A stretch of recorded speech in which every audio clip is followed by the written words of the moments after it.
সুপ্রভাত আমার ছাত্রছাত্রীরা। আর্টস ম্যাগনেট বিশ্বজিৎ চ্যানেলে তোমাদের স্বাগতম।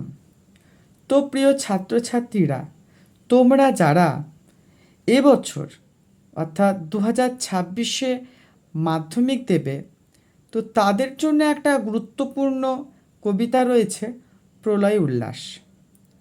এই প্রলয় উল্লাস কবিতাটি লিখেছেন কবি কাজী নজরুল ইসলাম। আচ্ছা, এই যে প্রলয় যুক্ত উল্লাস সমান হচ্ছে প্রলয়োল্লাস। এই প্রলয় প্রলয় মানে কি? প্রলয় মানে হচ্ছে ধ্বংস। প্রলয় মানে হচ্ছে ধ্বংস, যেখানে সব কিছু শেষ হয়ে যায়, যেখান থেকে মানুষ কিন্তু আর ফিরে আসার কোনো মুহূর্ত কিন্তু খুঁজে পায় না।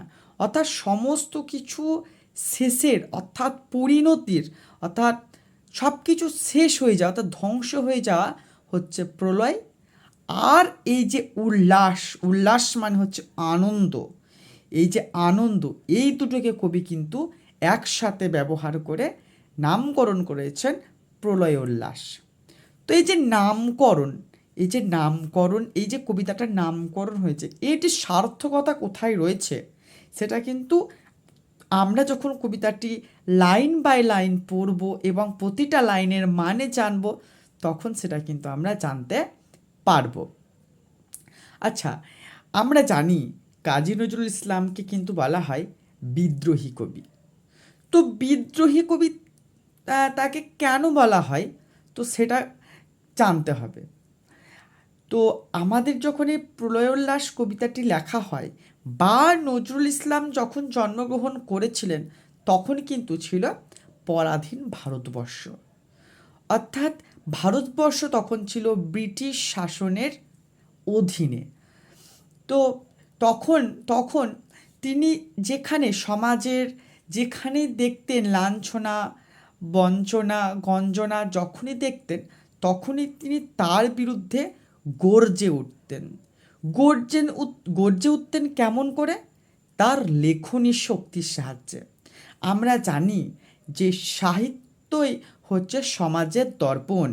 সমাজে যা কিছু হয়ে যাক না কেন, সেটা কিন্তু আমাদের সাহিত্যের মধ্যেই প্রতিফলিত হয়। তো নজরুল ইসলাম এই সমস্ত কিছুকে তার লেখনী শক্তির সাহায্যে বা তার সাহিত্যের মাধ্যমে বা কবিতার মাধ্যমে সেগুলো কিন্তু প্রকাশ করতেন। তো তোমাদের যে পাঠ্য প্রলয়োল্লাস কবিতাটা কিন্তু একটা বিদ্রোহাত্মক কবিতা।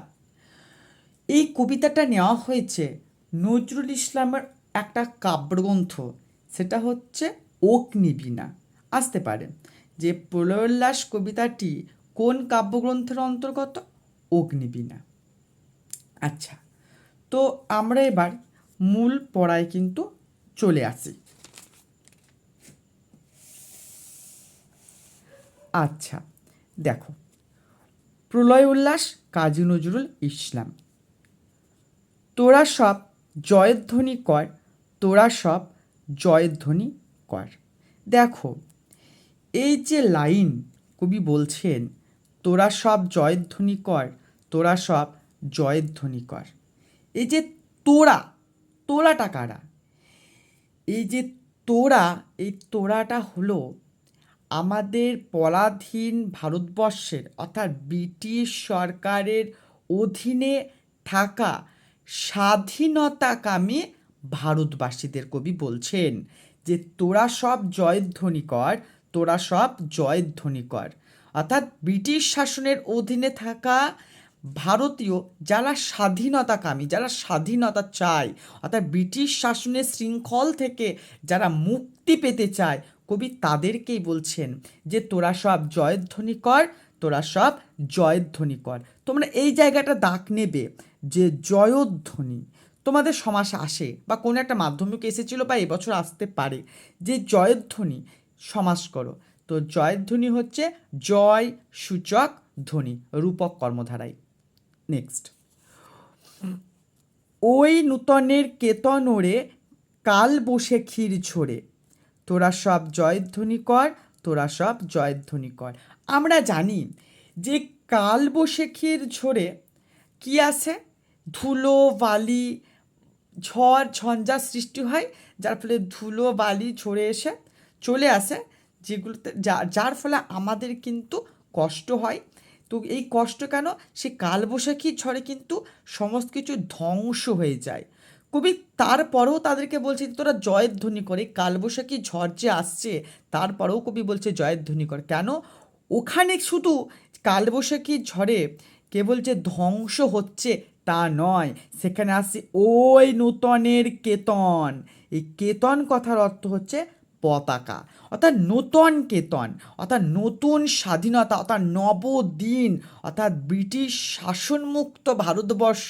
এই যে নবদিন আসছে, অর্থাৎ নতুন যে পতাকা আসছে, অর্থাৎ নবদিনের যে সূচনা হচ্ছে ওই যে কালবৈশাখীর ঝড়ে, অর্থাৎ প্রলয়ের মধ্য দিয়ে যে সৃষ্টির বীজ যে লুকিয়ে আছে, তার জন্য কবি বলছেন যে তোরা সব জয়ধ্বনি কর, তোরা সব জয়ধ্বনি কর।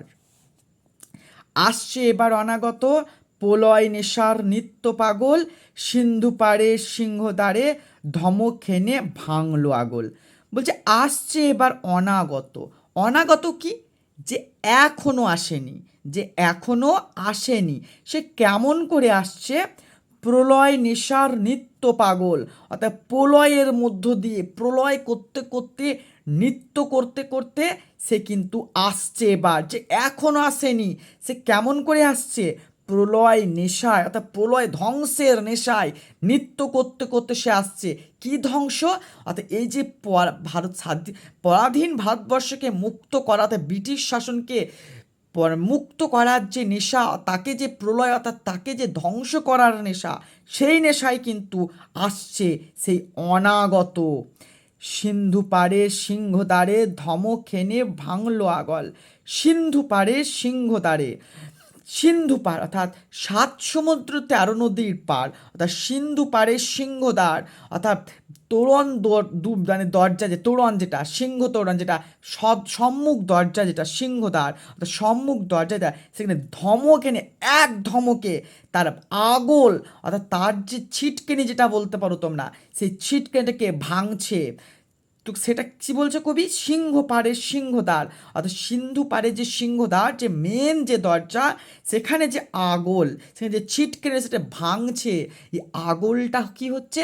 এই আগল হচ্ছে পরাধীনতার ভারতবর্ষ, যেটা কিসের আগলে সীমাবদ্ধ? ব্রিটিশ শাসনের দ্বারা সীমাবদ্ধ রয়েছে। সেই সীমাবদ্ধতাকে কবি বলেছেন আগল। সেই আগলটাকে ভাঙছে কে? ওই যে প্রলয় নেশায় নৃত্য করতে করতে আসছে সেই আমাদের নতুন তরুণ বিপ্লবীর দল। তো তারাই কিন্তু এই সিন্ধু পাড়ের সিংহদ্বারে ধমক হানছে, এবার সেই ব্রিটিশ শাসনের পরাধীনতার যে আগল, সে আগলটাকে কিন্তু ভাঙছে। এইখানে একটা লাইন আছে, লাইনের মধ্যে এই যে শব্দটা সিংহদ্বারে, এই সিংহদ্বার, এটা কিন্তু সমাস কিন্তু আছে, সিংহদ্বার, দেখে নেবে। মৃত্যু গহন অন্ধকূপে মহাকালের চণ্ডরূপে ধূম্রধূপে বজ্র শিখার মশাল জেলে আসছে ভয়ঙ্কর। বলছে মৃত্যু গহন অন্ধকূপে, বলছে মৃত্যু গহন মানে প্রচণ্ড গভীর অন্ধকূপ, মহাকালের চণ্ডরূপে, অর্থাৎ মহাকালের চণ্ড রূপ নিয়ে সে মৃত্যু গহন, অর্থাৎ মৃত্যুর গভীরে, অর্থাৎ সেই অন্ধকূপে ধূম্রধূপে, অর্থাৎ চারিদিকে ধোঁয়া জেলে সেই সেই সেই প্রলয় নেশায় নৃত্য করতে করতে আসছে সেই অনাগত। ধূম্র জেলে চারিদিকে একদম ধোঁয়া জেলে আসছে। আর কি করে আসছে? বজ্রশিখার মশাল জেলে সে কি করছে? বজ্রশিখা, অর্থাৎ যে আমাদের যে বজ্রপাত হয় তার যে শিখাস্বরূপ যে মশাল, সেই মশাল জেলে ওই যে ভয়ঙ্কর, ওই যে চণ্ডরূপ, ওই যে অনাগত, তারা সে কিন্তু আসছে কি করতে? ভারতের যে পরাধীনতার শৃঙ্খল তাকে মোচন করতে কিন্তু আসছে। তারপর ওরে ওই হাসছে ভয়ঙ্কর, তোরা সব জয়ধ্বনি কর, তোরা সব জয়ধ্বনি কর। বলছে ওই যে ভয়ঙ্কর আসছে, ভয়ঙ্কর হাসছে, এবার নৃত্য করতে করতে আসে, এবার হাসছে, তোরা সব এবার জয়ধ্বনি কর, তোরা সব জয়ধ্বনি কর। ঝামার তাহার কেশের দোলায়, ঝাপটা মেরে গগন দোলায়। ঝামার তাহার কেশের দোলায়, অর্থাৎ তার যে কেশ, তার যে চুল, তার এক ঝাপটায় অর্থাৎ ঝাপটা মেরে সেটাকে কিন্তু গগন অর্থাৎ আকাশকে দুলিয়ে দিচ্ছে। তার আকাশ কিন্তু দুলছে। আমরা জানি মহাদেবের অপর নাম হচ্ছে ব্যোমকেশ। তা মহাদেবের যে চুল সেটা গোটা আকাশ জুড়ে কিন্তু বিস্তৃত। সেই মহাদেবের সঙ্গে তুলনা করছে কাদেরকে? ওই যে তরুণ বিপ্লবী, সেই তরুণ বিপ্লবীদের তুলনা করছে এখানে কবি, যে বলছে তাদের যে কেশ, তাদের যে কেশের যে ঝাপটা, সেই ঝাপটায় কিন্তু গগন দুলছে। সর্বনাশী জ্বালামুখী ধূমকেতু তার চামর ঢুলায়। আমরা জানি যে চামর, এই চর্বি গায়ের লেজ থেকে তৈরি হয় চামর। তোমরা দেখবে যে কোনো জায়গায় যে আমাদের শ্রীকৃষ্ণের পূজা বা ধরো আমাদের কোনো মনসা মঙ্গল গান বা মনসা দেবীর যখন গ্রাম পরিক্রমা হয়, তখন তার আগে কিন্তু গ্রাম সংকীর্তনের লোকেরা কিন্তু চামর দেখায়, চামরটাকে দুলায়। তো কেন দোলায়? তাকে আগমন করে, যে মা মনসা দেবীকে সেখানে আগমন করছে। তা এখানে এই যে তরুণ বিপ্লবীরা আসছে মহাকালের চণ্ডরূপে, তো তাদেরকে চামর ঢুলাচ্ছে, অর্থাৎ তাদেরকে চামর দেখিয়ে, অর্থাৎ সেই সেই বিপ্লবীদেরকে আগমন বার্তা জানাচ্ছে কে? সর্বনাশী জ্বালামুখী ধূমকেতু। ওই যে জ্বালামুখী অর্থাৎ সেই গনগনে আগুনের যে ধূমকেতু, সেই ভয়ঙ্কর ধূমকেতু ওই তরুণ বিপ্লবীদের যে চণ্ডরূপ ধারণ করে আসছে, তাদেরকে কিন্তু চামর ঢুলিয়ে তাদেরকে চামর দেখিয়ে তাদেরকে আগমন বার্তা জানাচ্ছে। রক্ত তাহার কৃপাঞ্জল বিশ্ব বিশ্বপাতার বক্ষকোলে রক্ত তাহার কৃপাঞ্জলে দোদুল দোলে। অর্থাৎ বিশ্বপিতার বক্ষতলে, অর্থাৎ বিশ্বপিতা অর্থাৎ আমাদের বিশ্বের পিতার বক্ষতলে, অর্থাৎ তাদের বুকে অর্থাৎ কোলের কাছে, বক্ষকলে অর্থাৎ তার কোলের কাছে রক্ত তাহার কৃপাঞ্জলি, অর্থাৎ তার যে রক্তাক্ত যে তরবারি সেটা ঝুলছে। কেমন করে ঝুলছে? দোদুল দোলে।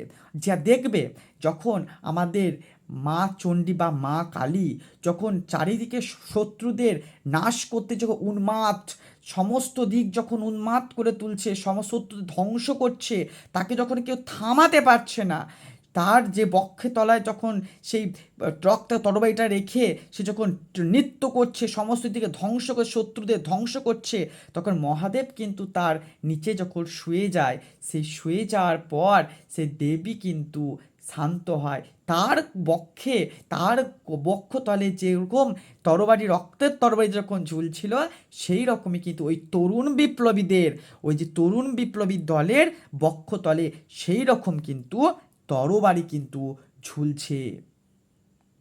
আচ্ছা, আজ এই পর্যন্তই থাক। পরের পাঠ আমি পরে আলোচনা করব। তোমাদের যদি ভালো লাগে তাহলে তোমরা কিন্তু কমেন্ট করে জানাবে, আর একটা লাইক, কমেন্ট এবং সাবস্ক্রাইব করে দিয়ে পাশে থাকবে। ধন্যবাদ।